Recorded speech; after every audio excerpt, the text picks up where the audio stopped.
नमस्कार, आपण पाहताय कोकण वार्ता न्यूज. कोकण वार्ता न्यूज मध्ये आपलं सर्वांचं स्वागत. पाहुयात बातमी सविस्तरपणे.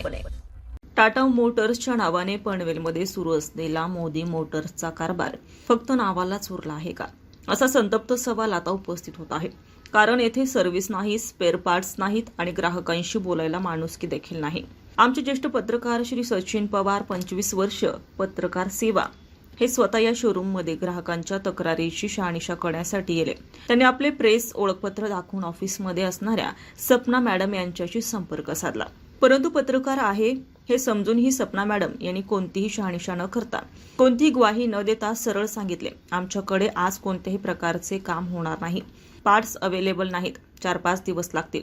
म्हणजे पनवेल शहरासारख्या मध्यवर्ती ठिकाणी मुंबई गोवा हायवेवर इतका अवाढव्य शोरूम असताना देखील ग्राहकाला आज काम होणार नाही असं सांगून वन भटकायला लावणे हा ग्राहकाशी थेट फसवणूक नाही का? लांब पल्ल्याच्या मार्गावरून येणारी वाहने, विशेषतः मालवाहतूक ट्रक जर बंद पडले तर त्यांनी 4-5 दिवस पनवेलमध्ये मुक्काम करायचा का? याला जबाबदार कोण? गेटवरील सुरक्षा रक्षक मराठीत बोलत नाहीत आणि सपना मॅडम सारखे ऑफिस स्टाफ जबाबदारी झटकतात. यामुळे आता टाटा मोटर्सची प्रतिमा ढागाळली जात आहे. टाटा मोटर्सच्या वरिष्ठ अधिकाऱ्यांनी या मोदी मोटर्स शोरूमचा परवाना त्वरित रद्द करून ग्राहकांना तात्काळ सेवा देणारी यंत्रणा उभी करावी, अन्यथा ग्राहक मंचात दाद मागतील. पत्रकाराला न्याय नाही तर सामान्याला काय, असा सवाल आता सर्वत्र चर्चेला जात आहे.